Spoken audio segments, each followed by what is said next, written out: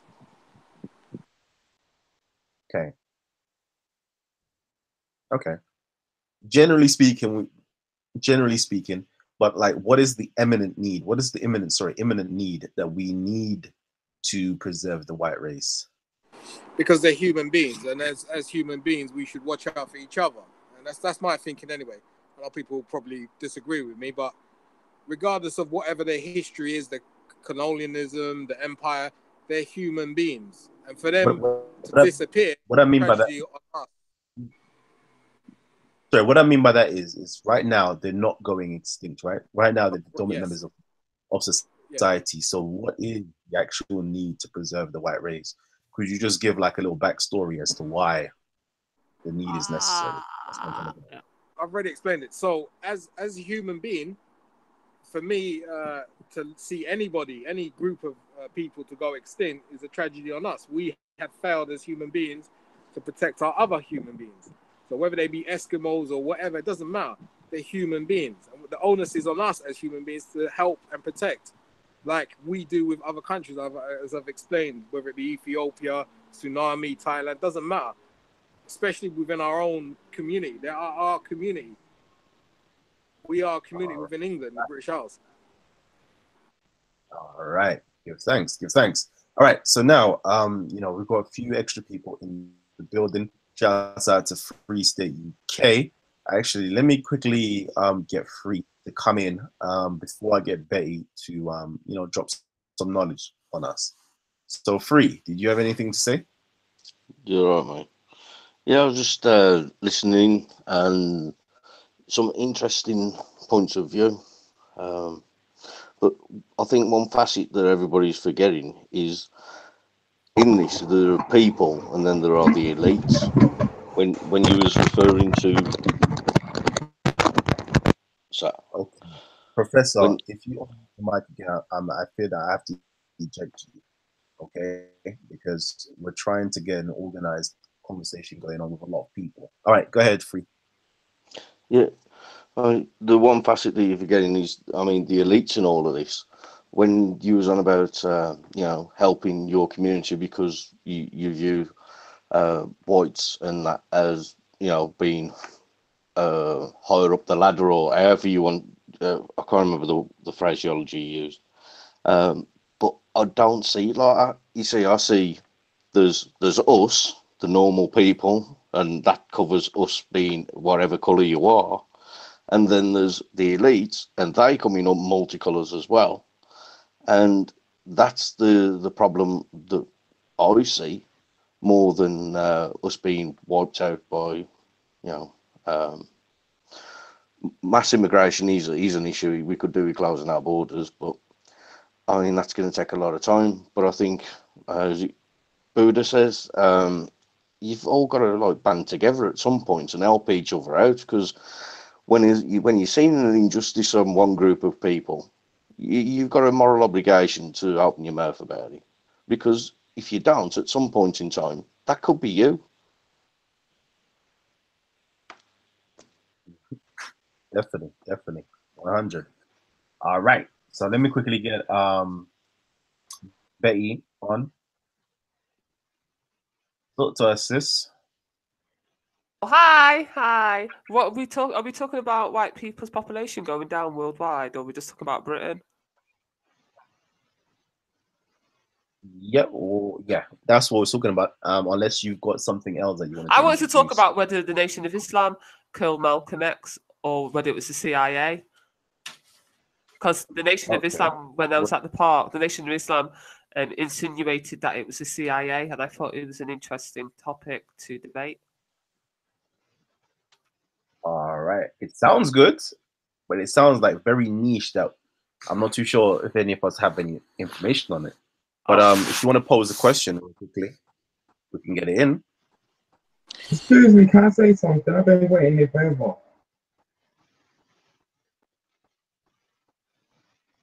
Professor, quickly. Go ahead. Okay, as I'm trying to say, I've got a question and it's a really good one. Okay. Is there something called attempted manslaughter? Anybody would like to answer that? Does anybody care? I mean, Not particularly, really. why'd you ask? I think that's the more important question, Professor.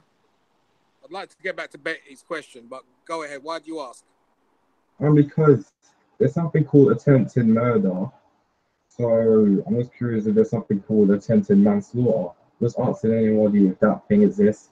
I think a quick Google search would answer your question better than anyone on this panel, to be fair. Okay. Back to All right. Betty's question. Sorry, go on, Kalam, sorry. Back to Betty. Yeah, back to Betty.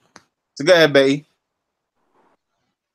I don't know anything about it. I just generally heard it on Sunday, so I just wanted to know, did anyone else know any information about this idea that the CIA had facilitated Malcolm X's killing and not the Nation of Islam? Well, my knowledge of it is this. I remember watching an interview between Louis Farrakhan and Sister Shabazz, which was his daughter, Malcolm's daughter. And she directly asked some very difficult questions. From what I understand, the three people who actually shot him were members of Nation of Islam. And I believe Farrakhan was instructed to dispose of Malcolm because of his treacherous talk towards Elijah Muhammad. I may be wrong, but that's my recollection of it. But the CIA infiltrate everything. It's not so much the CIA, more the FBI. Even Marcus Garvey had infiltrators within his organization that worked for the FBI. So if they're going to infiltrate at that level, they'll infiltrate anything. Yeah, buddy. Well said, well said. Real quickly though, family. I don't know if you lot really love us, you know. Hey, yo, Kiki, do you love me? Yeah. Okay. Anyways, your family, I beg you hit the like button real quickly. Otherwise, you're gonna hear me singing a little bit more. All right. So, do you want me to sing more? Cause I can get real annoying if you want me to. All right, family, come on. 109 people tuned in right now, yeah. And you lot need to respect the thing and hit the like button. And if you're trolling, man, don't forget to hit the dislike button as well. And tell us why you're hitting the dislike button. All right. So let's get it back in, man. Thomas Sowell. Thomas Sowell. Okay. I don't know anything about Thomas Sowell, but I'm asking you guys. The name rings a bell, but I can't quite remember. Thomas Sowell. Why does that ring a bell? All right, let's see if somebody will drop something in the audience. All right, John McDermott. Complete new topics. So you lot want new topics? I'm waiting for you guys, man. I'm waiting for you guys. Yeah, I'm waiting for y'all, man. All right, J Boogie, allow me, man.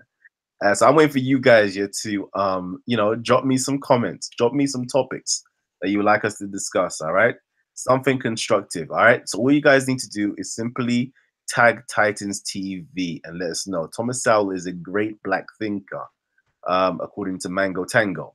Religion and politics, says somebody else. Can I give a short comment though? Economist. Somebody says economist Thomas Sowell. Okay. Yeah, the panel might be full. Okay, the panel might be full. Let me actually, you know, quickly speak with our panel members who I haven't already interfaced with. So, Jesna, let me know if you're in the building. Nope. No, Jesna, talk to us. All right, there's one space open. Jesna, talk to us. Oh, mic is unmuted, but there is no sound. Maybe you need to fix your mic or come back in and drop out and come back in again. All right, Malik, or should I say Christian Malik? Talk to us, King. Yeah, what's happening, brother? Talk to us. Did you have any topics that you would like us to discuss? And those of you guys here who want to join, yep, sorry, real quickly. Those of us who want to join the panel, there is 2 spaces free right now, okay? So come in real quickly, otherwise that space is going to be gone. Jesna's filled it up. Let's go. All right, Christian Malik, let's get it. Yeah, I was going to ask you what the topic is, isn't it? All right, so it's kind of like a free fall right now.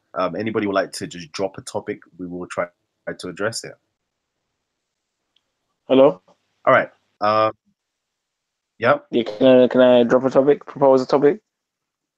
Before you do, I'm going to go to you straight afterwards. Let me just get the audience involved.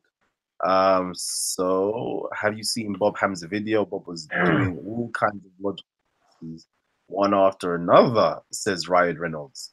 Talk religion and politics. Ryan Reynolds says, before Hamza making any claims, Bob made a straw man start to attack it.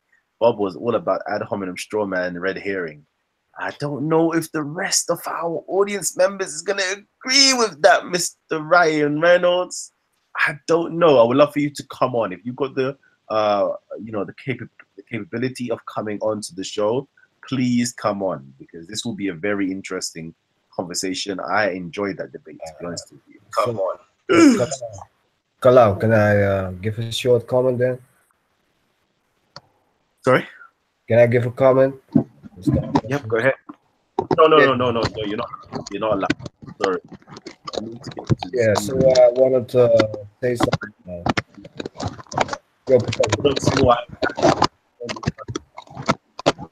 First, Yeah, thank you. Jack Professor.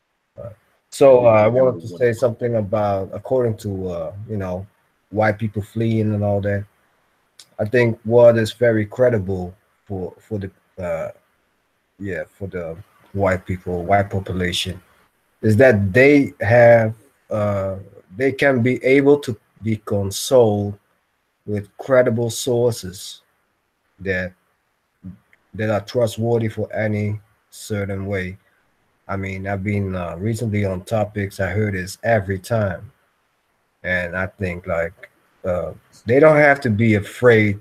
They have to be wiped away. There are a lot of influences that makes that just are there to trigger people to feel afraid.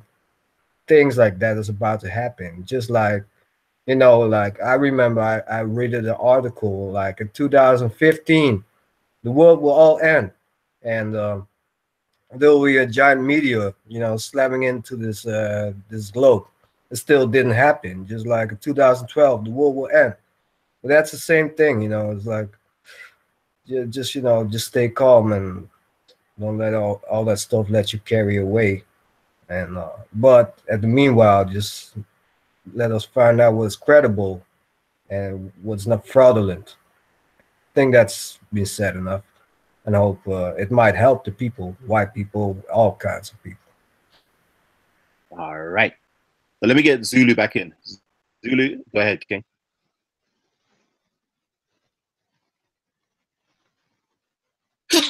Phew, blessed be me. Zulu, where you at?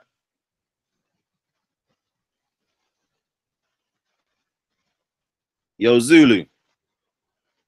Yeah, I got a topic. Hold tight, man. I need to get Zulu in. All right, Zulu. If you don't want to get it, you're gonna give up your space to the Christian Malik. Yeah, Christian. Would you be prepared to pay the jizya if it come to it? That should be the topic. I think. Hello. I'm back. So the thing dropped out for some weird reason. All right, cool. Let me go back into Zulu. Apologies, Christian Malik. Yeah, go on, Zulu. Yeah. Oh, it's my turn. No problem. Yeah, it's your turn. Yeah. I had a question to ask regarding race, since we just talked about that a few minutes ago. I've been doing a lot of research on what the first human being would have looked like, and some are saying that this is from the, I would say, atheistic or scientific side, is saying it was more like an ape-like creature. And then there's also the religious people that would say, or the Abrahamic to be more specific, would say he looked like a human being, as we look like now, but in a more perfect form. And others would say not much has changed. I just want to hear what your guys' opinion is on what the first human being looked like.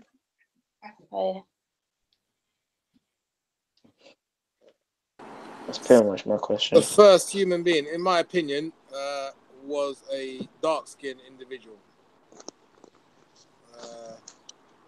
That's about as much as I can give you without giving you any hypothesis. What about height? Or other features, maybe eye color. It's just something I've been looking into. Dark Yeah, eye go on. color, 6 foot. I don't know. You'd have to ask an anthropologist, but that's my working assumption. Because I'm proposing that the first human being, which was Adam, I'm proposing he was 15 feet tall, dark skinned, reddish, red skinned, and You mean like a Native American or something? brownish red, because the Hebrew word Udama is a brownish red. So brownish red, because the Hebrew word Udama is a brownish red. Someone should mute the mic.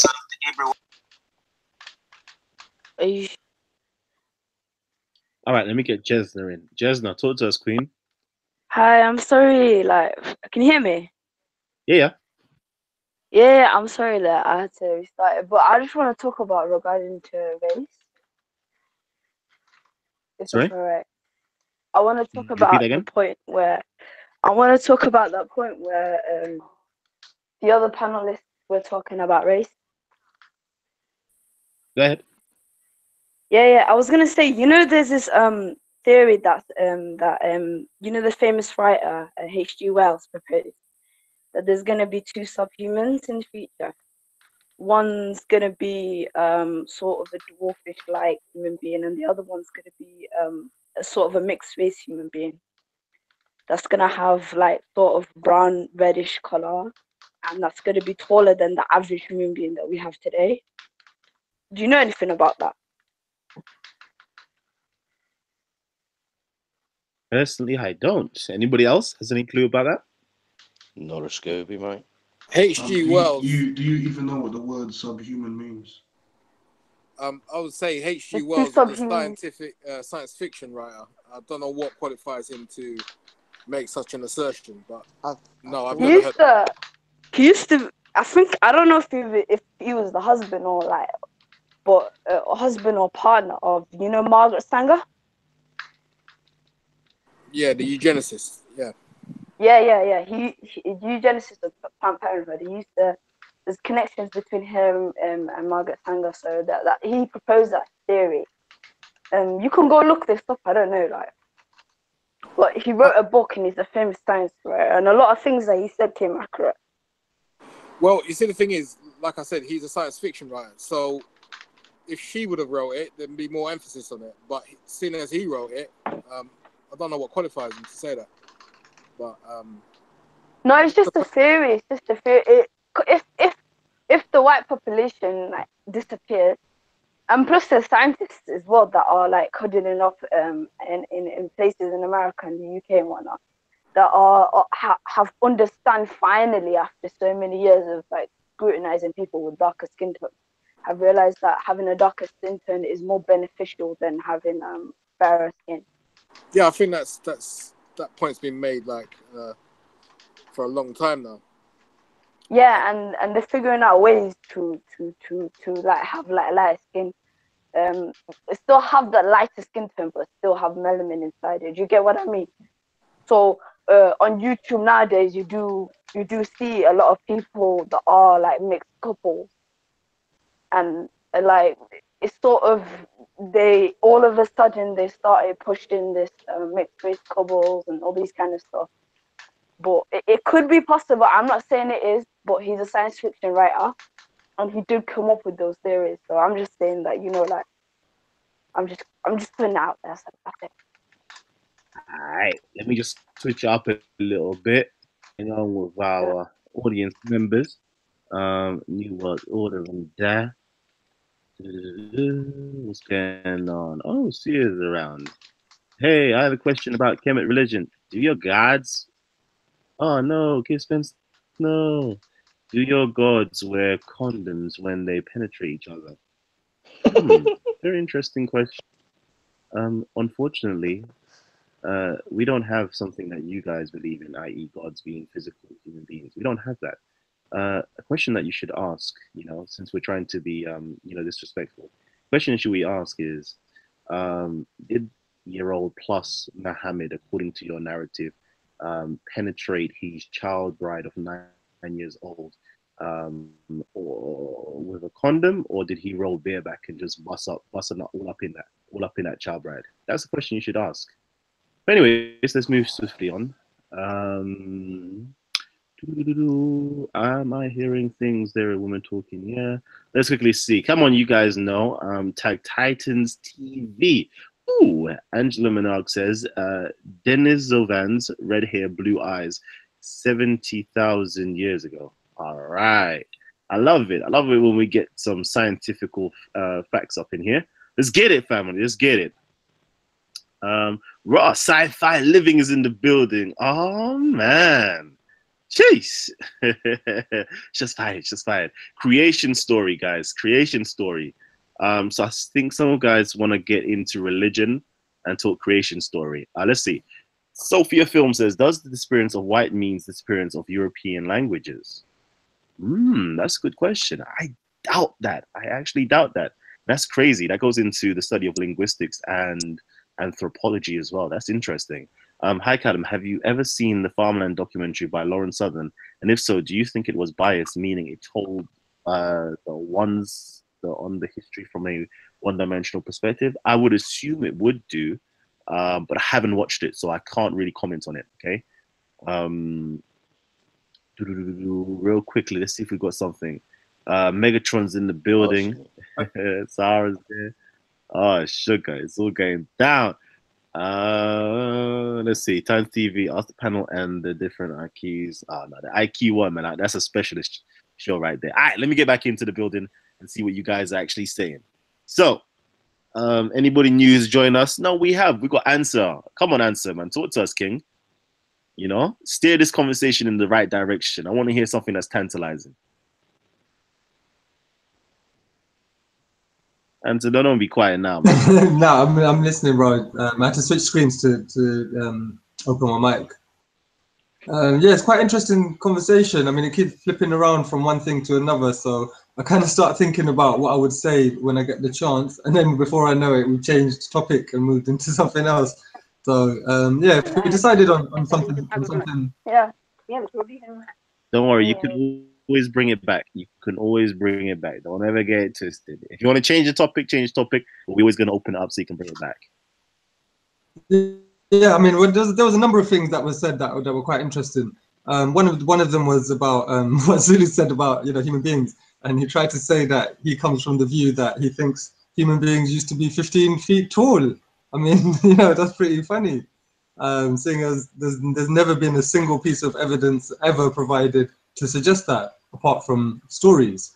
The idea we have about human evolution from a scientific perspective is backed up by thousands and thousands of pieces of physical evidence, as well as tens of different lines of evidence, from the fossil record to comparative anatomy to embryology to embryological developmental biology. There's like literally so many different ways to demonstrate what scientists think about the past.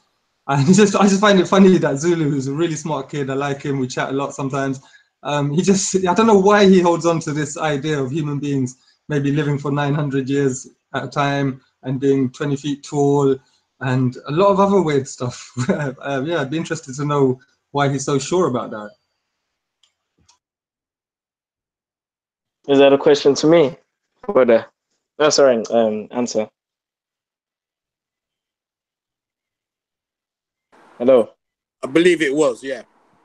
Oh, okay. Yeah, that's right. Yeah, okay. I'm just thinking why you think that.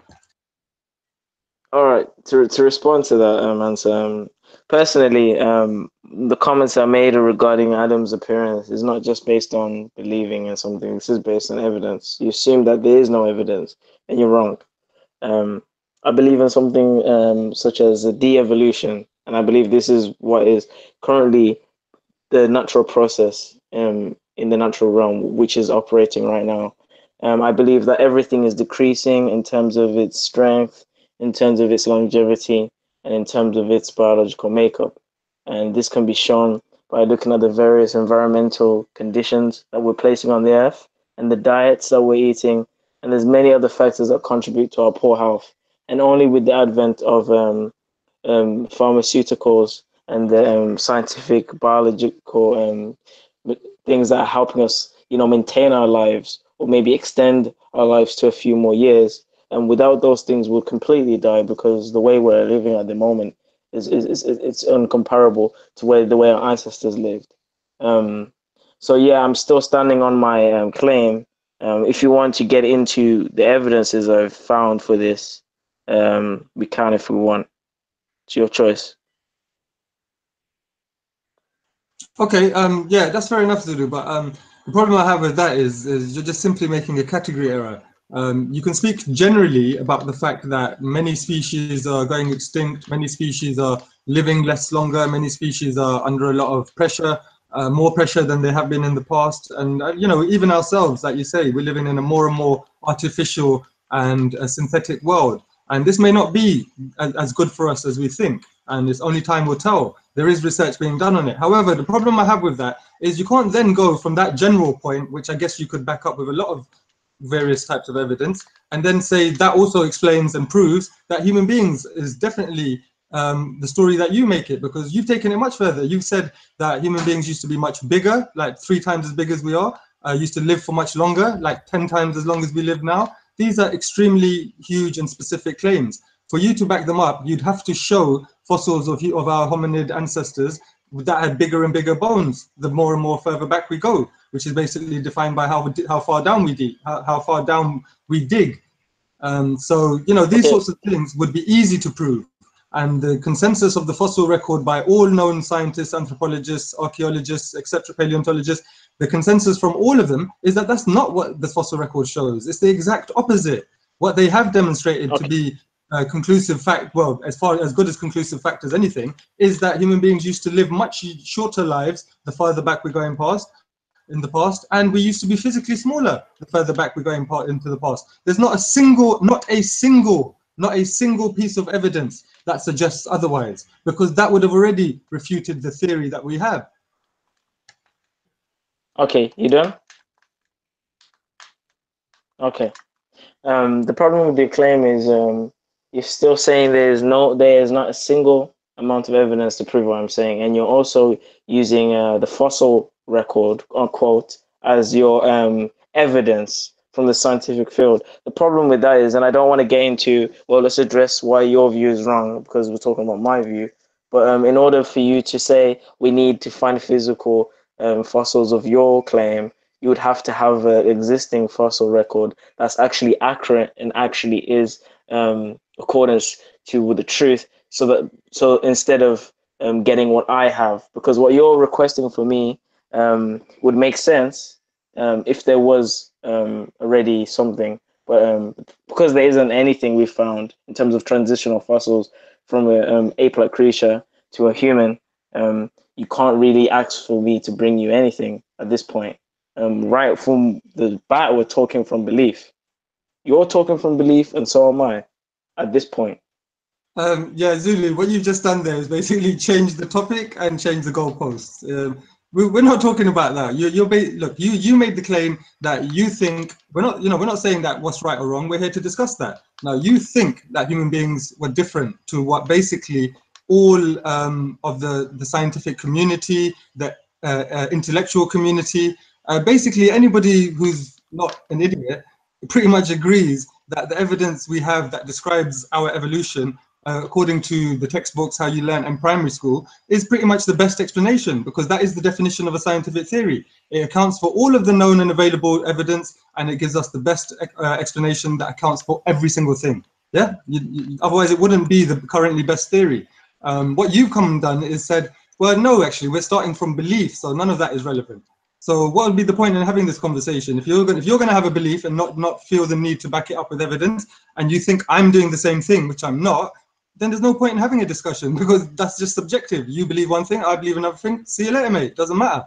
The whole point of an intellectual discussion is to back up your claim either with logic, reasoning, or the most strongest thing is physical evidence. That's the way it goes, mate. Now, I can play by that rule and provide what the scientific and intellectual community demonstrate with physical, testable, clinical experiments. You can't get stronger evidence than that. Now, you don't want to play that game because you know that there isn't a single fossil that's ever been found which demonstrates your claim.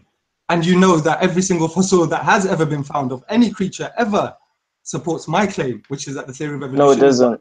It really doesn't.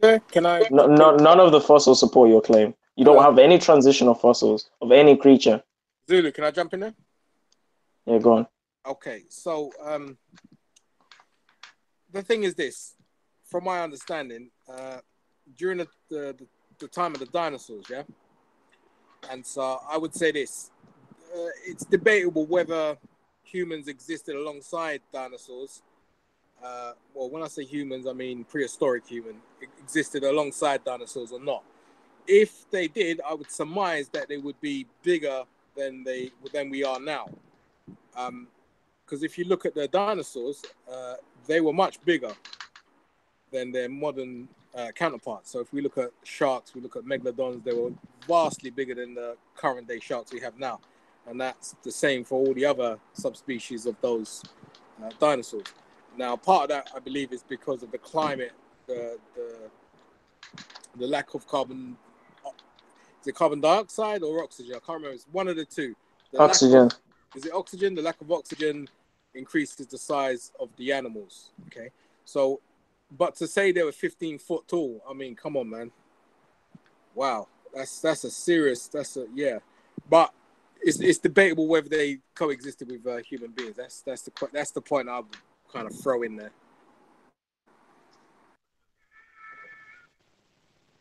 You mind if I jump in on that, Zella? Yeah, jump in. Yeah.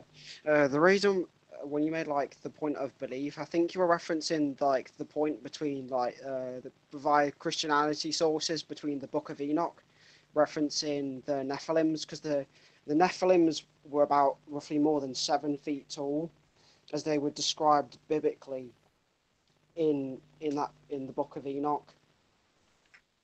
So I think it would be to that. Is that you, Kieran?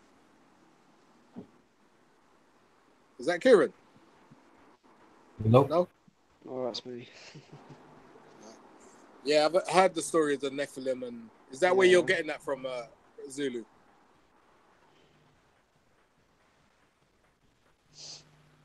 No, actually, the Nephilim. I'm referring to Adam. The Nephilim were giants themselves, but I'm referring to the first man. Okay, so in terms of his height. Can we maybe expand that a little bit? In your understanding, whereabouts did Adam originate from? Where did he come? You mean in time? No. Or you mean in location? Geographically, where did Adam come from, or what did he? Yeah. Ancient Mesopotamia, or as what we would call Northeast Africa. So Mesopotamia would be what? Iraq, Iran, that kind of area? Yes. Yes. Okay. See, there's a counter hypothesis to that. There's that he came from Sri Lanka. Did you know that one? Are you familiar with that? No, I'm not familiar with that actually. Okay, there's a very ancient road bridge from Sri Lanka to India. It's called Adam's Bridge. Take a look at that, man. You'll find that very insightful.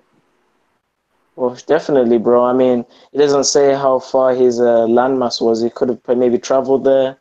It's possible. Yeah, that's true. That's true, actually. Yeah. But you asked me where he originated from, so I would say Mesopotamia. Why would you say that? Because a lot of people would say Africa, but why would you say? Well, I suppose it is Africa technically. It is Africa. Yeah, you see what I did there because I mentioned Northeast Africa. So why did you say Mesopotamia specifically? Well, the reason why I specifically say Mesopotamia is because there's so much significance with this land in terms of the philosophy, theology, and the social construct of mankind. If you look at the oldest texts, the Sumerian texts, the oldest kingdoms, all of these Egypt, all of these areas are surrounding this landmass, and also if you look into true, but that came much after Adam, surely. Well, ancient Egypt is on. This is from my timeline, which I'm using the biblical timeline because I believe the Earth is 8,000 years old. So, what? Ancient Egypt only came. You say you believe the Earth is 8,000 years old? Yes, I'm a young Earth creationist. Oh, okay, all right. But I don't want to delve into how old the Earth is because we're still talking about Adam. But yeah, the kingdom is being established is actually not long after Adam's creation, because after the flood, man was divided through the Tower of Babel. So we actually came up with our own kingdoms and tribes much quicker that way. Okay, okay, all right. Look. I don't really want to go there, yeah, but let me just ask you a couple of questions, if I may, right? So, between the birth of Adam and the civilization of Sumeria, how many years did it take, like from Adam to Sumeria? Let me get my timeline up. I don't want to guess this. I think it's about 1,000 years. Yeah, I was gonna say that as well, but I just want to be sure. I don't want to just make things up. So, between 1,000 years, Adam went from Adam to Mesopotamia in 1,000 years. That's what you're asserting. Okay, willpower. Does the maths work out for that time scale? Hold on, let me just get Who was that? this. Let me just get the timeline up. I don't think it's possible. Real quickly, just a quick announcement, real quickly. Hey, yo, who's looking forward to the new Dragon Ball Z movie, Man, though? mute your mic. What is it called? Mute your mic, Alan, man. I'm hearing man like, Broly's gonna be. Bro, come on. Don't lie, don't lie, don't lie. Really? It's gonna be lit. It's gonna be lit. Dragon Ball That's Z. gonna be lit, bro. Sorry. That's gonna be lit. Hey, back to the regular streaming. Sorry, I apologize. Just That's gonna be lit, bro. Oh man. Well, can I say something about this topic, maybe? Yeah, go for it, man. Go for it. All right. Well, while you're investigating, I would say Adam and what was we discovered or assumed, it's always been based on studies and never most of the time be accurately enough. But it's an assumption. So they might assume that it's been found near the four rivers in the Euphrates, the Kishon, and the four rivers. It's like these four rivers. They supposed to be referring where Adam, Eden, the Garden of Eden, is supposed to lay. That's like on the south of Turkey, right there in Iraq, right? And that's what is most of the time believed it's supposed to be there. But if I can make, I've heard that as well, actually. Assumption above that is that Nimrod, he built the Tower of Babel. In the biblical sense, Babel means the confusion of languages, but it also means the gate of gods. And the funny thing is that if you refer it back to the Adam and Eve story, after Eve, ate the fruit because the devil told them, besides that story. But it's like after that happened, they've been cast out of that paradise situation. Well, the whole meaning of this God gate of the gods, what Nimrod is trying to do, is to get in contact as much as possible to get power from this entity, what is being called the devil, Satan, because he was like the Lord. Also referring back like those giant entities, Enki, and these Nephilim types, and back to this time, the aliens. You see these people with big skulls. Found people dig up people with and also these old Akkadian scriptures where you see creatures with these big heads and all that. We recently talked about it. It's all like referring, and also the funny thing is like people tried to rebuild Babylon as well. Like who was it? This Greek empire was it? He tried to rebuild Babylon. It didn't work because if you read the passage of the Bible, God said that it wouldn't be able for anybody anymore to rebuild Babylon. It's like reference to like the sword in the stone. Nobody can take it out or even try it. But people have tried it. Even Saddam Hussein has tried to do it. It didn't work. And you can look it up. This story is very interesting. Real quickly, Kelly, I'm just quickly do this. If anybody would like to just jump out, okay, because I know my brother Saracen really would love to jump in, okay. So if anybody want to be that sacrificial lamb and give up their spot, so we can get Saracen the Great in the building, let me know. Yeah, okay? I'll drop out. No worries, bro. Oh man, Anstar, come on, King, come on. All right, well, we can wait a second, see if someone else offers, but I don't mind. I'm happy to drop out. It's cool. Yeah, man. All right. I mean, Bar if you want, I'm mate. So I've even got thinking of. nothing to add to Yeah, this I'll drop because out. I'll from an drop out. atheist point of view, it's all madness. Well, I'll drop out. uh, I might In a join bit, later man. on or something.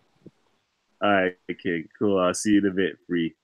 If you got anything else you wanted to just put in, no, Saracen, you're too late. Somebody else joined in. Shami, actually no, Saracen's in. Let's get it. Shami, did you have anything to add? Okay, so the trolls are now operational. God damn. God damn. I guess it's over, man. Anyway, Saracen, go ahead, King. Yeah, bro. Oh man, you put your email out and then they come on. Anyway, I wanted to talk about Bob and Hamza. So if I can quickly divert the topic, basically from what I saw, I think if you're going to be fair, people probably watch the one on Socko Films, but I tell people to watch the one on EDF Dower as well. Now, I'm quite neutral because I get on with Bob, I get on with Socko Films, I get on with Hamza. I don't really know him too much. He's like on my Facebook. Did you say Yeah. EDL Dawa? Yeah, Yeah. boy, it's a late one if I said EDL, man. Astaghfirullah. EDF, what is it? EDF? Isn't it EDF? Yeah, it's EDF. EDF. Dawa, man. EF Dawa. EF that was sorry EF guys. Dawa. Sorry guys. Here I am trying to stick up for Hamza and I'm calling him EDL Tower. That's madness. All right. So yeah, basically what I would say about that whole incident is I think it's been blown out of proportion, to be honest with you, Kalam. That's my personal opinion. I think that Bob had something planned, like he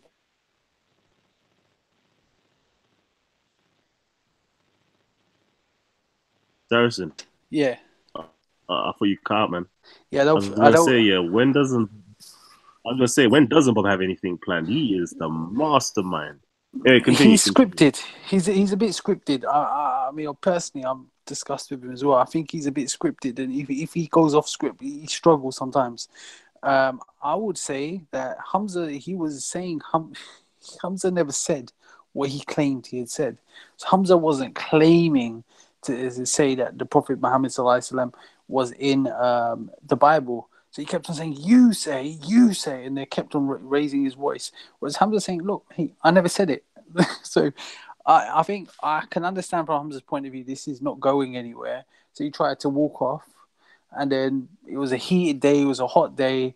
They followed him around, and I felt, that it was a bit of handbags after that, man. And I just think that it was blown out of proportion. I mean, I don't know what your thoughts on that is, and what the panel's thoughts are. I think, to be honest with you, yeah, what I saw, I did not hear, what was his name, Bob saying that Hamza says. He said that Muslims make this particular claim, okay, and he's asking Hamza whether this claim can be verified or backed up in the Quran. So I don't think Bob was creating a straw man argument.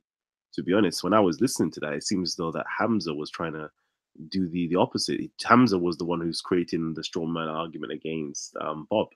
But I can stand corrected on this. I can stand corrected. Anybody else? Kalam, what I see is that Muslims 100% use that. There's no doubt about it. Some of the biggest so-called Dawah people, like even Zakir Naik, idiots like that, use it, yeah?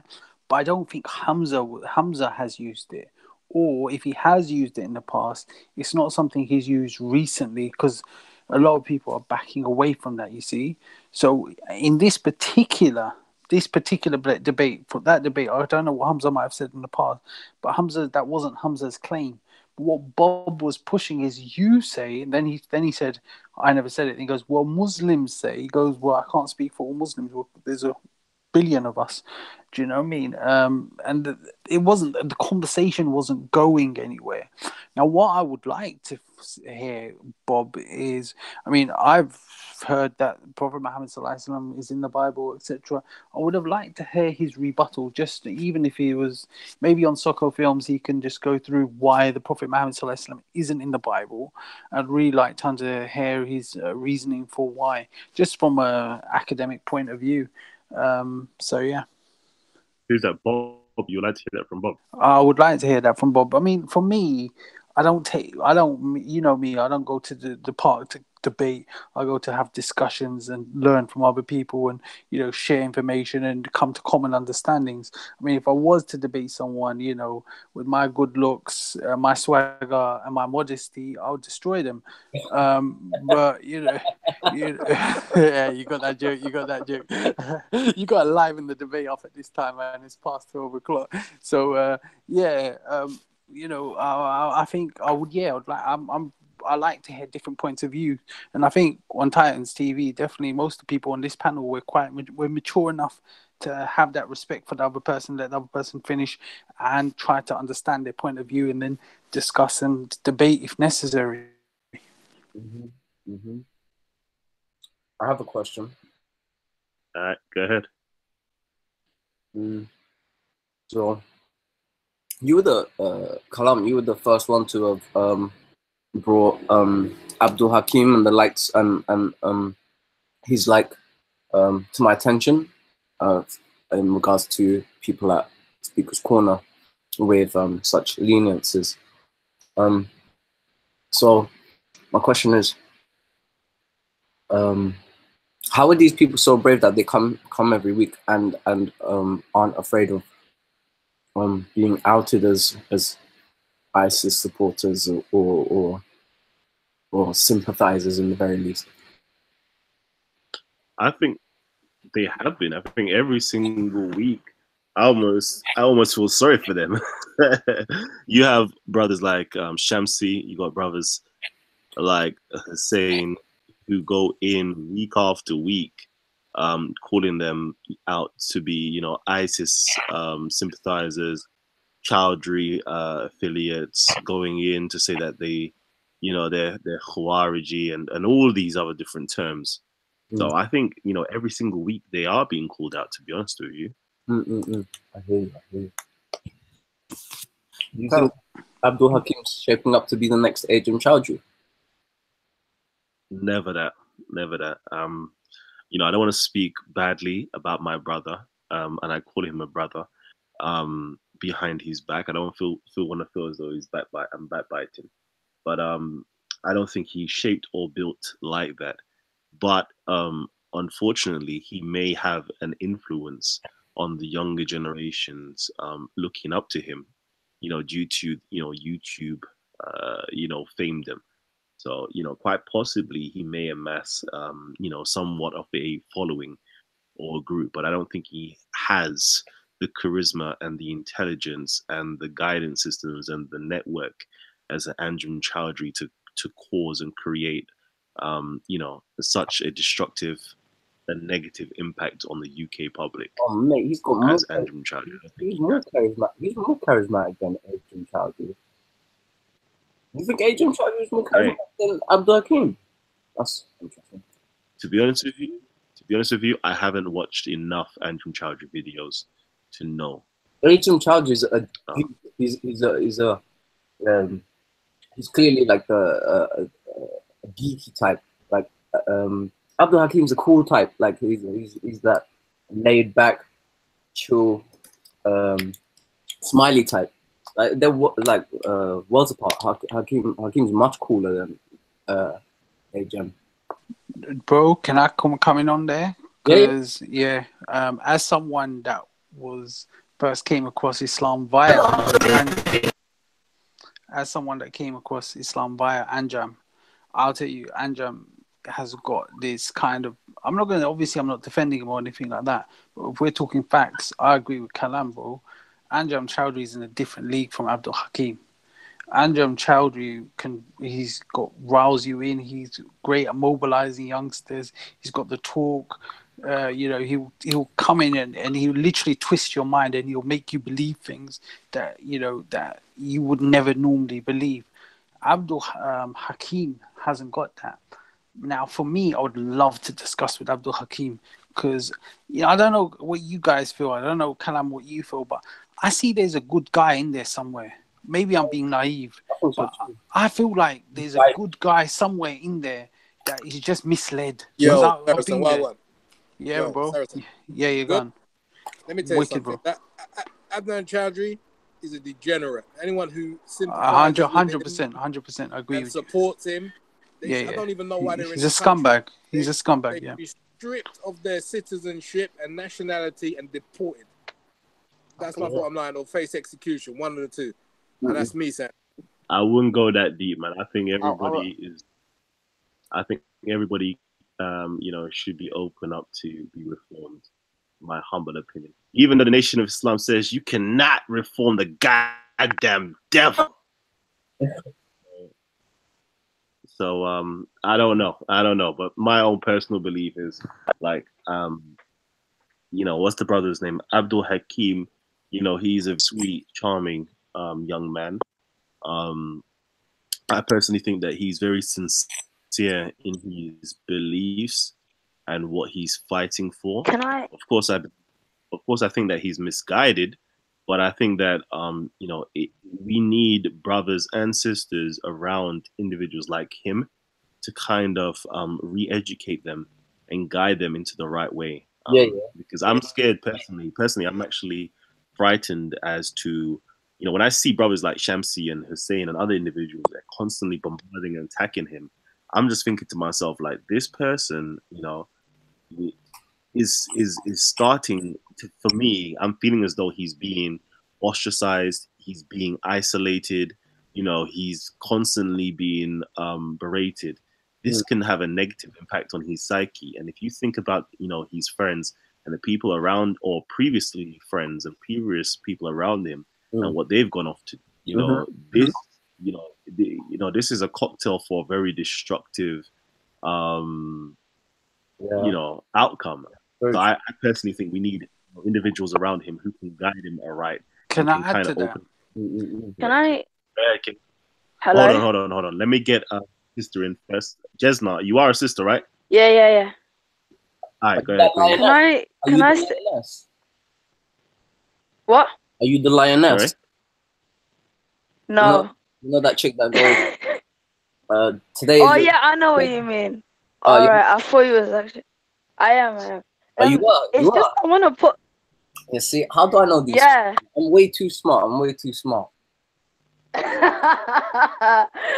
I just interject?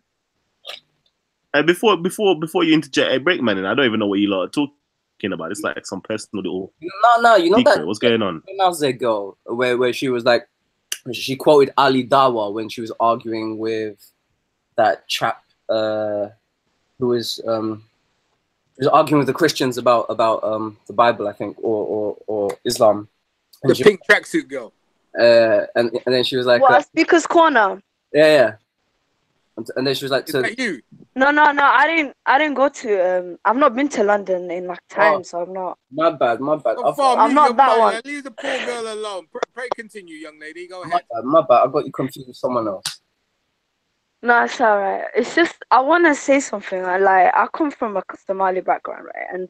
And when I look at old photos about like my family and whatnot, and how society was, Iran is a good example as well. Like before the downfall of like places where there's revolutions that happen and like the society changes and whatnot, and then they come over to the UK. They have revolutions or like civil war, and then they come over to the UK. And I don't know what happened. Like the clothes that a lot of Somali women used to wear, they never used to wear back home. And I don't know what, like, it might be similar. I'm not gonna like fully compare, but what could drive somebody is a question. Like, what drives somebody to become radicalized? And like, even when they're Muslim, they can be radicalized, even though they know everything about religion. And then when they get into Islam and whatnot, they can be put into people like Anjum Chowdhury that can put crazy stuff into their heads and like go to ISIS and go to these weird ass organizations that are funded by the West. Can we just finish this? I just want to make one quick point. I'm going to go in a second about finish that discussion with Abdul Hakim. Reason what I want to say is that I was in a mosque. You know when I had to go at Ali Dawah, he came up to me a few weeks later in Edmonton Mosque, and I was with one of the big sheikhs, like from America, Amir Suleiman. We were there, and I was in a course, and I was with him. And Abdul Hakim came up to us, and he goes, "Assalamu alaikum, my brother. I want to speak to you." And I'm in my head, I'm thinking ISIS supporter. And Sheikh Abdul, Sheikh Umar Suleiman had death threat from ISIS that very week. So I was thinking, oh shit, this isn't going right, yeah. But I felt I was very harsh with Abdul Hakim. Like, I was like, no, bro, I don't want to talk to you, move from me. Like, it was one of them ones, I parred him off and stuff. I've always regretted that, I've always regretted that because, like what Kalam said, like, I see, there's a good guy in there somewhere. And I've been where he's been maybe 20 years ago, even though I look a lot younger than I am. I used to be giving the dawah outside Wood Green store. I used to be on Channel 4 News. Like, I used to hang around with Anjem Chowdhury, go up until 9/11. I was with Anjem Chowdhury at Turnpike Mosque. You know what I mean? So I've been through all of that. Yo, Saracen. Yeah. I'm gonna have to disagree with you, rude boy. What do you mean? You have to figure out whether that guy's your enemy or not. Yeah, I haven't figured it out. He could be a sheep. He could be a wolf in sheep's clothing. You don't know that. Hold on, Buddha. Let me finish first. Let me land, Buddha. Let him land. Yeah. So what I'm saying is, I agree. What Buddha's saying is right. I haven't figured him out, so I'm giving him the benefit of the doubt. Yeah. But it comes to a point, that with some of these supporters, they go so far down, it's impossible to bring them back. I'm being very honest with you. And at that point, we have to collectively make a decision how we're going to deal with it. Now, I'm also with Buddha, bro. People like Anjem Chowdhury, I'm going to be very honest with you, I think bring back treason because they are so dangerous to the youth, bro. They're dangerous for society. They're dangerous for Muslims, non-Muslims, everyone. Because they basically take people up to suicide bombers and killing innocents, bro. And that could be our parents, that could be our children, that could be anyone. Do you know what I mean? I think they're disgusting individuals. And even there's hadiths about the Khawarij. And I think 100% they're Khawarij. And I'm telling you because I was in that mentality. I was in that kind of group. So I'm telling you, they can't argue with me because I was a Khawarij like them. Do you know what I mean? And if I ever do come to Speaker's Corner, which hopefully, inshallah, I will do soon, I'd love to tell him how he's a Khawarij. Maybe he doesn't know. Do you know what I mean? But there's no doubt about it. 100% Khawarij, which is an extremist radical group, which were seen as the horns of Satan. It's a satanic group. That's what it was. And the Prophet ﷺ condemned them. And people like that, they need to, obviously, with due process, but, they're only radicalizing more people in prison. And that makes it even more dangerous. So how do you deal with that? Deport them or bring back treason. I think it's that harsh. Is it true? Yeah, but so how do we solve the problem? Like because you got countries now that are following these laws there, like Saudi, for example. It's Wahhabism. Wahhabism. We got to deal with Wahhabism. It's hard because Wahhabism, everywhere it goes, it destroys cultures. It makes people, not just Arabs, it makes them the Bedouin Arabs of the uncivilized thing. It takes away your music. It takes away your culture. It takes away your dress sense. You have to dress in their uniform. Everything is haram. Let me know when I can jump in. Yeah, 1 second. You have to attack other people's religions. They cause problems with Christians, Hindus, non-Muslims, atheists, wherever they. Then Muslims ultimately get persecuted. Do you know what I mean? We all get involved in stuff like that. Wahhabism has spent billions and billions and billions of dollars proponing their propaganda on so many different levels. They control our media. So all the young people, a lot of the ideas that they've got is Islamism. With a toxic mixture of Wahhabism, and that's become their part of their so-called Muslim quote unquote identity. So when you challenge that, you're suddenly seen as an outcast, or you're seen as a chocolate Muslim, or a lightweight, or you're not really a Muslim, or you're kafir, or people make all this stuff, and that's why the respect is gone. Chocolate was. That's what we used to say. Yeah. Somalis were great Sufis, and Somalis were one of the first Muslims ever during the time of the Prophet ﷺ. The first migration, the earliest Muslims were Somalis. Some of the Somalis, there was 30 Somalis that came in the first migration before Muslim time even began. You know, before the Muslim calendar began, Somalians had already been converted. People don't know that history. Then we had Sufis, great Sufi Somalis. These lot have destroyed Sufis in Somalia. They've killed Sufis off big time, and now because of their backward mentality, they don't understand metaphysics, they don't understand the soul. They say, oh, well, you're worshipping dead people, you know what I mean? You know, the same way how they go to Kalam, or you know, or you worship your ancestors. They don't understand. They ridicule people, then those people ridicule us because they're too dumb to get it. Wahhabis are actually dumb. You can't have I have to put my level down to them when I get. It frustrates me sometimes. I honestly have to. They're actually dumb to talk to.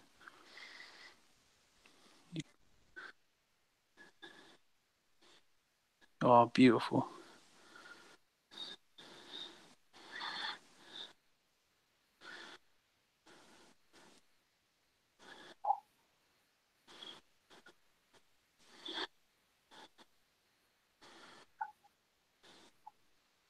Yeah. Mm-hmm. You should.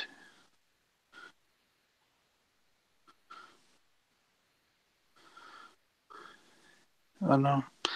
And they're destroying, and they're going into, like, for example, Edmonton, yeah, in North London, yeah, big Somali population. They'll buy out the mosque. They'll send the imams from Medina University, Mecca University. They'll put funding into those sort of areas, and the whole generation will become Wahhabi, and that's their identity. Do you know what I mean? You go East London Mosque. They've destroyed East London with Whitechapel Mosque. Do you know what I mean? There are places they can't do it. The Turks are strong. Turks have kept their identity. Pakistanis have kept their identity. But the Pakistanis and the Turks, they don't cater for, let's say, black people, for example, from Africa. The khutbahs, they're all in Urdu or they're in Turkish and stuff. So those people, the converts, tend to go to the Wahhabi mosque. So, you know, they're very active. They're very active, and our people, you know, Sunnis, they need to do more. You know, really do, because a lot of non-Muslims don't understand all of these divisions, and they make Islam look like a joke, and they're causing so much problem. I think Ali Dawa and these Dawa people, like Dawa man and that, do you think they were happy? Because they They're think that 100% everything. Wahhabi. 100%. When I confronted Ali Dawa, one of the reasons I kind of confronted him, apart from the fact that he stepped on my daughter's foot, but the main reason I confronted him, anyway, that will go into another time. I'll make a video about that. The main reason was, he came and he said the week before, and you can ask Gary and Sarah this, yeah. He said that, you know, we've got Muslims that go to shrines. They go, it's shirk. It's on Titan TV. There's a little clip. Wow. It's shirk. And then he started going, people listen to music. It's haram. Now, if you don't want to listen to music, just say you don't listen to music. Don't say it's haram, because there's a difference of opinion on that. If you want to say you don't go to graves, you don't want to see barakah or whatever, fine, don't go to it. That's no problem. But don't say it's haram, and anyone that commits shirk and is out of the fold of Islam, because that's what you're insinuating. That's your scholars. You have to show that there's a broad opinion within Islam. These guys don't understand it, but that's why I said Wahhabis are dumb. Real quickly, let me just switch things up. I want to make sure I get my other sisters to get their voice across. Hey, yo, Sci-Fi, what's really good, sis? Hey, family, I'm here. How you doing, Titan TV? Oh, man. I'm great, man. Oh, it's good to see your face. What you saying, man? You're gonna drop some heat for the family right now. Yeah, I'm representing the USA. I know some people might be cringing seeing me on this panel. Shout out to the Amara squad. But I wanted to jump on because I was driving home from work and I heard the conversation of a brother challenging another brother about 18-foot humans and stuff like that. And when they were going back and forth, no one never mentioned that in I think it was 1904 and 1908, they found a giant skeleton. They've been finding them all over the world. They even found it here in Texas, because that's where I'm at. And the guy that was somewhat debating the argument, I just didn't understand why that part of it was not mentioned, because he was saying that he wasn't given scientific evidence, and that is somewhat evidence, because they found it way before fake news came out and all this other propaganda thing that's going on in today's society. So I don't know if the two brothers are still on the panel, but I would love for them to argue that piece of it. And I would like to know if they think that was real or fake, because for what I heard, they have found giant people almost all over the world. And that's why I wanted to jump on a panel, because I'm like, nobody ain't talking about that. Even if there were giant people that once existed, what relevance would that have to today's world? Well, are you the brother that were debunking? I wasn't here for that part. Oh, you wasn't? Well, the fact of the matter is, one of the brothers was saying that there wasn't no scientific evidence that any giants basically were found, but they didn't name it as giants. They were saying 18 or 20 feet people, and there have been some skeletons found all over the world of that. But I just thought it was interesting that neither party never even touched that surface, as if it never exists. So I think that is part of scientific information that should have been inputted into that conversation. Right. Fair enough. I understand. Okay, cool. Yeah, actually, I can answer that question. I was the guy that was talking to the other brother who mentioned the 15-foot humans, and I criticized him and I laughed at it and said that it wasn't feasible because it's actually not true. Now, what I would say to you, the way you put it, which is a lot better, is quite simply that the way that science works is that anybody can make a claim about something, and they can even provide what they claim to be the evidence for their original claim. So what's happened is that there's a lot of religious people about. Christianity has been a very dominant religion in our history, especially in the West, but also elsewhere. And a lot of people have realized that science and scientific progress has been encroaching upon Christian ideals and ideas and claims. So they've started to make up lies about things. Now, sometimes these people are actually qualified scientists. And sorry, what I would say is the reason why they're lies, these claims about things to do with, chariots found in the Red Sea and, for example, 15-foot bones of human beings. These people made this claim, say, 100 years ago. For a large amount of people, it was good enough because they were qualified people. They came along, made the claim. They had some evidence, which most people didn't really check. However, as time went on, other experts do check these things. Now, the clearest way is to have a clinical laboratory trial. If you claim this type of material behaves in this way under these conditions, that's very easy for people to replicate. But if you say you found something and it's something that proves a certain claim of yours, now other people have to have access to that to be able to verify or test it.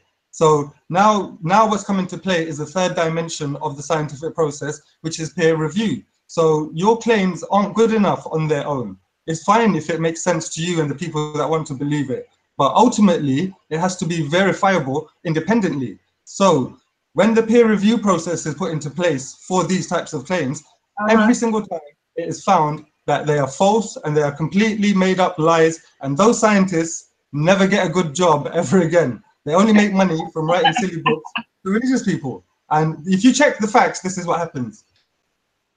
Okay, so are you saying even back then when it was news and printed in the newspaper that it was considered fake news back then? No, probably by the large public, it was probably believed straight away. By any qualified scientist, they would be naturally skeptical.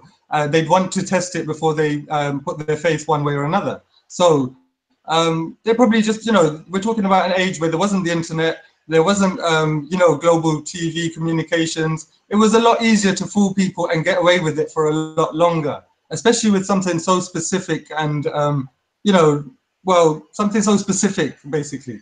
And so it took a lot longer for it to be exposed. But the point is simply this. Why don't most scientists alive today consider those bones of 15-foot human beings to be a fact?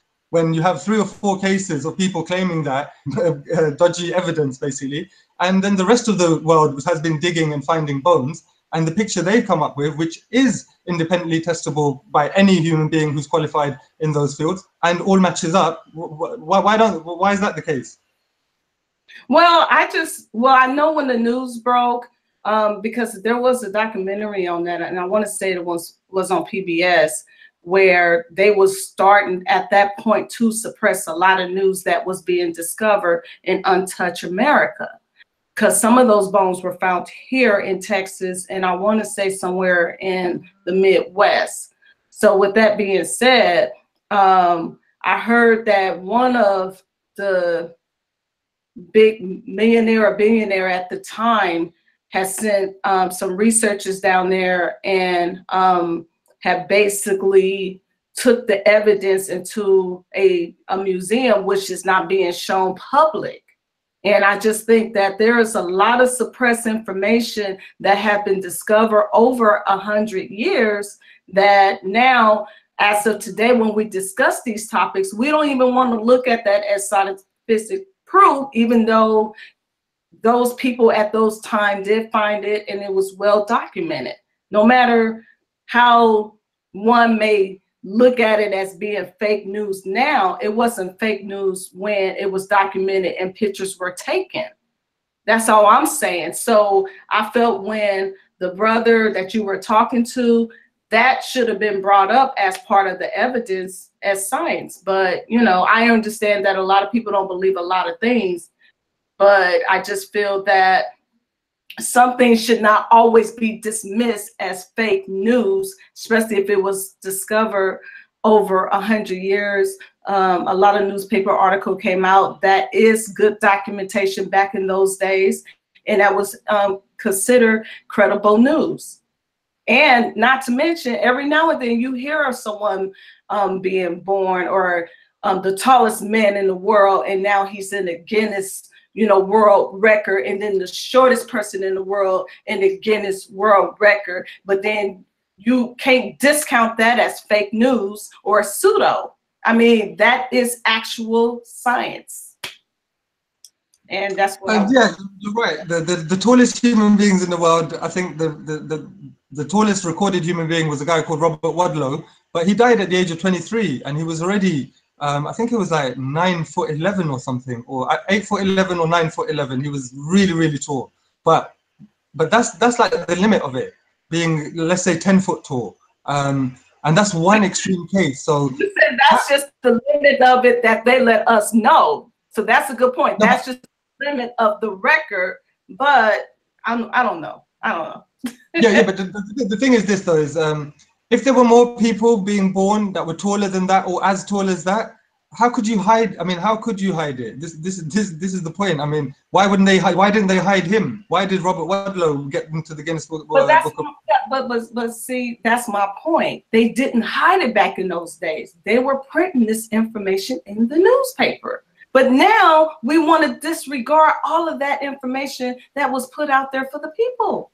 That's what I'm saying. It comes to a point where even when it comes to arguing topics like this, we can't just throw things out and just say that it's pseudo or it's not real because they're not reporting it today. Don't you know it's a lot of things that's going on around our corner that we know about that should have been breaking news, but for some reason it's just not breaking news?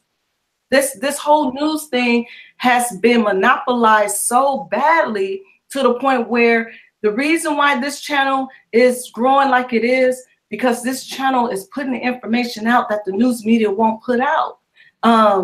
We have channels here in the United States, and I know you guys got it out there in Britain, that have little panel topics where they talk about scientific things and they talk about religion and things of that nature. But then when you get someone that will go all the way back, you know, to when some of this stuff first formulated, you see what I'm saying? They don't want to put those type of people on the panel because they will put too much truth out there. So the media is right now is attack on people like us because they don't want us to know this stuff, because if we can understand it and accept it, then that means that there's going to be more greater things that we can accept. So as long as they can dumb us down and then get us arguing back and forth, I just feel that when it comes to information that came out over 100 years ago and has been well documented, you just can't deny that. But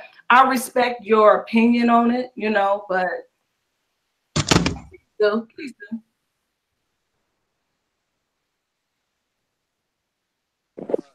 Let me jump in, please.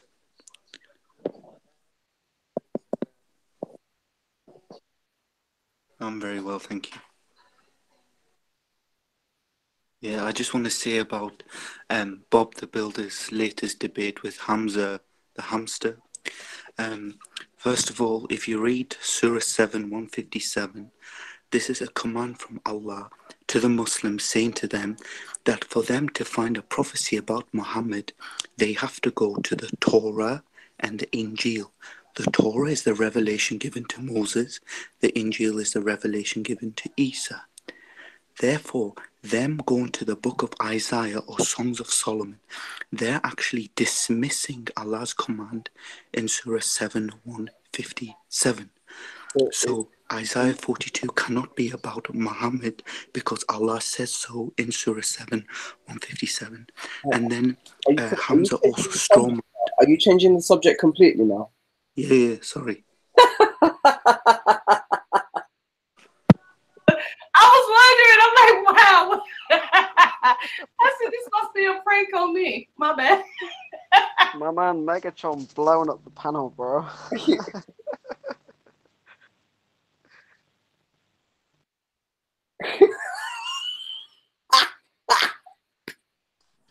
Not yet. And then Hamza the hamster. My guy, can I jump in? Sorry, Megatron. Can I jump in after the guy who just let the guy finish? Yeah, you can do anything you want. Same, yeah. Same with that. Megatron, why don't we do it like me and you can discuss this after? Let him finish the discussion, then we can have a more structured discussion one-to-one. I've got work early tomorrow, and I just want to make a passing comment. Okay, good. So, and then Hamza the hamster strawmanned Bob the Builder, and then he was shouting strawman, saying that the Quran never says that the Old Testament prophesies about Muhammad. That is true, but it says the Torah prophesies about Muhammad. And according to Sunan Abu Dawud, there is an authentic hadith where the Prophet believed that the Torah existed in its pristine form in the 7th century AD. And that can only mean the first 5 books of Moses: Genesis, Exodus, Leviticus, Deuteronomy, and Numbers. That's not true. It's in Sunan Abu Dawud. Your prophet took the Torah, put it on a cushion, and said, "I believe in him who has." Yes, I've seen that video too. I know which video you're referring to. Don't convert to Islam or convert to Islam has made this point as well. But the Torah, listen, the Torah that the Jews had at the time. Remember, this is in Arabia in the 7th century, right? So you've got different Jewish tribes. They're not all the Jewish tribes that you have today.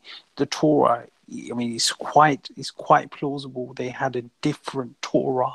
It's quite plausible they had a different book. There was many different Christian groups within that. In fact, it even talks about that Quran that the believers are going to be given salvation. That included Jews and Christians. So which Christians? Because it condemns Trinitarians, but it doesn't condemn all Christians. Absolute ridiculous. You have no evidence. We know exactly what the Torah looked like in the 7th century. No, we don't. We do. We have manuscripts. Produce it. Where is it? We have manuscripts of the Torah 900 years before the 7th century. So from Arabia, you have it? Yes. I've never seen it. I've never seen it. Okay. Listen, you've got no evidence to support your claim. Nor do you. Nor do you. No. Nor do you. None of us have. No, yeah, yes, I do, because we know exactly. We have lots of writings from Jews and Christians in the 7th century. But you can't dismiss that there may have been a Torah or Injil that was different. You can't dismiss it. And I've just told you the reasons why you can't, because there's many different tribes of Jews and there were many different tribes Give of me Christians. a piece of evidence that they had anything other than Genesis, Exodus, Leviticus, Numbers, and Deuteronomy. I don't have it, but nor do exactly. you. And anything that is asserted without evidence can be dismissed without any evidence. No, Christopher Hitchens. no. Well, you're quoting atheists now. I'm saying it's plausible. You can make reasonable deduction. You can someone block this guy, man. You can make reasonable deductions. And the reasonable deduction why you can make it is because in the Quran it talks about believers, right? It talks about the Jews and the Christians given salvation. There's hadiths along them lines as well. Now we know that Arabia was a place of sanctuary for people who were persecuted, groups that were persecuted. We know, for example, in history that many Christian heresies, what you would call heresies, came to the desert to get away. We know that during, provide any evidence that they had anything other than Genesis. Well, Exodus, if you look at what's his name, Robert Holland's book, In the Shadow of the Sword, he talks about the different Christian groups that were in but all of those in Christian Arabia. Forget Christian, Jewish. All of those Jewish books had the same first 5 You books. can't prove it, nor can I. Yes, we do, because we have writings and manuscripts from the 7th century, 8th century, You cannot 6th century, prove what 5th you century. can. You cannot categorically 100% say with certainty what they had, because none of us were there. None of us have got that evidence. Or maybe the Prophet Muhammad had a Mercedes AMG. You don't know that. Maybe they did. Okay, now in levels in levels of reasonableness, now you're being unreasonable. Where you can see what's plausible and what's unplausible. What I'm suggesting to you is not implausible. So I'm saying it's perfectly plausible that the Torah that they had, given that you would maybe consider them a heretical Maybe group. the Prophet had a rocket. And, Well, maybe no, he ate it talks about the caviar on Sabians. a Okay, bed of- so the Quran, for example, talks about the Sabians. Yeah, who were the Sabians? Okay, let me explain to you who the Sabians are. Let me explain. You're going to tell me. They believe. Discussion, man. The Sabians believe that the God of Moses was a demon, right? And your prophet You calls don't them know who the Muslims. Sabians are. No one knows who the Sabians were. Yes. You cannot say. Historians have debated. The greatest minds have Saracen, one at a time. The Sabians believe that the God of Moses was a demon, and that Jesus was a false prophet, and that Yahweh was a God amongst the pantheon of gods, and your prophet thought of them as righteous people. You don't know what Sabians are, Megatron. You really don't. I don't know. There's many different theories who were the mysterious Sabians. There's many theories in regards to them. But we know that there were monotheists. I'm giving you cold, hard scholarship. Okay, tell me who's your cold, hard scholarship from? Every single scholar in the world. That's not true. Have you heard of Ijaz Ahmed? Ijaz, I know. The little Muslim scholar from South America. No, I haven't heard of him. Okay. Oh, is it the one that got baited recently and anyway, gone? Yeah, even he accepts the Sabians were the Gnostics in the 1st century, and they eventually became the Sabians. And your prophet, I think it's in Surah 2:162, he says, amongst the Christians and the Jews and the Sabians, yes, and the Sabians, they will all go to heaven if they believe in Allah and His Messenger. Okay. So the point that I'm making, we don't know who the Sabians are categorically. Historians have debated their existence, who they are, what they followed, but we know that they existed in the 7th century. We know that they had their own books. We don't know what they followed. Just as their book has been lost, I'm suggesting to you that the original Torah and the original Injil, if it was around, is possibly lost. I can't say for definite, but I'm certainly it's a reasonable deduction to have made. Listen, you're just in a desperate attempt because we know exactly. I'm not desperate at all. We know exactly what the Torah looked like in the 7th century. You don't. Your prophet. You don't. Yes, produce it then. We have the Dead Sea Scrolls from 900 years prior to the time of Muhammad, Yes. 900 years. Yes, we have the Dead Sea Scrolls We by have the Greek Septuagint, we have the Samaritan text. What's we that have got the to do with? Masoretic. Where's that got to do There with the isn't an original ounce. Injil? There isn't an ounce of evidence that they had anything Okay. other than the traditionally accepted. Let's do this a different way. Where's the original Injil? Where's the original Bible? According to your prophet, they were still preserved in the 7th century. According to Bart Ehrman as well, there was Yeah. probably Okay, let's put original. Bart Ehrman No, of over course, he's Prophet a great Muhammad scholar. No, sallallahu alayhi wasallam. no, I'm quoting you a scholar. You quoted me some Ijaz guy I've never heard of. Everyone's heard of Bart Ehrman. He said that it's most probable that they had a written book, original Bible that was then copied and went across. And, so you can't produce the original Bible. No, let me just say this. Yeah, we can't produce the original Quran. Yeah, but what I'm saying to you is that if you can't produce the original Injil, then how can you tell me that it's the same as what you have now? You can't definitively say it's the original.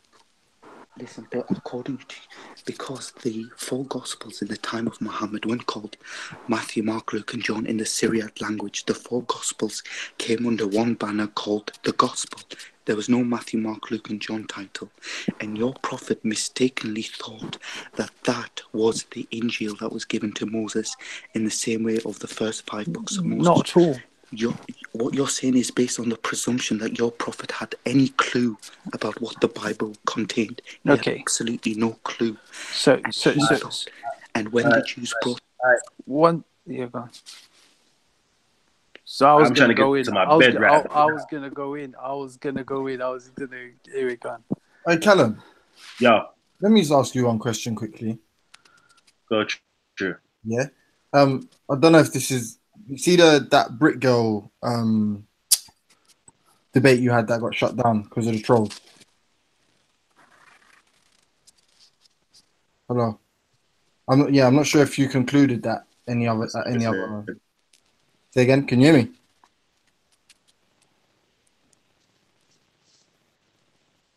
Yo, Kalam. Oh yeah, my bad. Yeah. You see that Brit girl debate you had, yeah? On it, because obviously I don't know you personally, but obviously I've been watching you on YouTube or whatever, so I kind of semi know your opinions on a few topics relating what she was saying.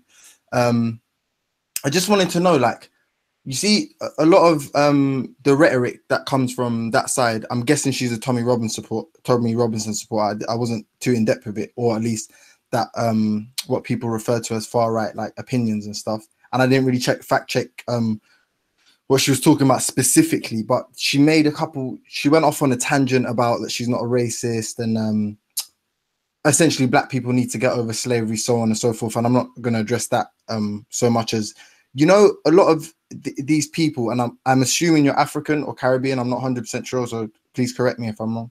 But a lot of these people with their opinions now are referred to as like, culturally insensitive, racist by people. And then ask them to sort of prove this guy's a racist, show me something he said he was racist. And I'm not here to do that. But I was going to say, because you're quite learned and educated, you're like aware of systematic like underdevelopment of Africa. What I'm saying? You're aware, of like, and she made some hilarious statement about, the money can be used for aid or some bullshit like that. But you're like clearly aware of the the fraudulent statistics, like for every pound of aid that goes out, like £6 comes out of Africa, and how they how they use like tax evasion and all these private companies that own land and like private military they have, and like the military industrial complex of America and most of Western Europe. You're aware of that. So when you hear these people talking about immigration and who can come in and who can't, I just want to know your opinion. Don't you sort of feel like these countries, and I live in Western Europe, I've born here, I lived there all my life, I'm a Londoner through and through, yeah. But don't you think like these countries would be the third world countries if things were fair? Like everybody's interested in regulating immigrants that come in, and they should live right, and you should do it like they should follow the same rules as us. But if everybody followed like some egalitarian, like if the UN was like a real arbitration force in the world, then these would be the third world countries, and they'd be wanting to move to Africa. But obviously, skin cancer and and whatever other issues they would have, they can't.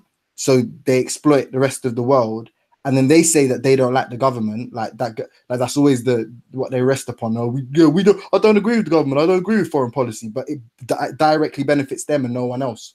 You know what I mean? Like it directly benefits them, and then they have this opinion. For someone who's educated and must know what I know, like when you listen to them, just out of interest, like, how do you suffer those fools gladly? Is my point. Is the question. Oh man, this is a big topic. You know, unfortunately, yeah, we're gonna have to deal with this one tomorrow. All right, next time. Next time on Titans TV. Next time on Titans TV. Do that for me though, my bro. So yeah, you do want to discuss it. Yo, James, if you're down, yeah, please email me. Yeah. Tomorrow, yeah. Yeah. Early, so we can get this popping, yeah. So if you don't know, it's kalam@live.co.uk. Yeah, just email me there, and we can get this on the road. Yeah. Yo, Kalam, I'll make sure I answer your question. I'll definitely go in on this topic. So yeah, family, I'm gonna close down the show. But if you guys would like to join in, okay, and have an after show discussion, you can always click the link. I will drop it in the description box a little bit later on, as soon as I've closed down the show. I would like to thank everybody who's joined in, who's participated, especially to my queen, Sci-Fi, all the way over in America, Megatron, everybody else who's joined in today. Thank you guys. But yeah, I'll catch you guys a little bit later. Peace and love. Man.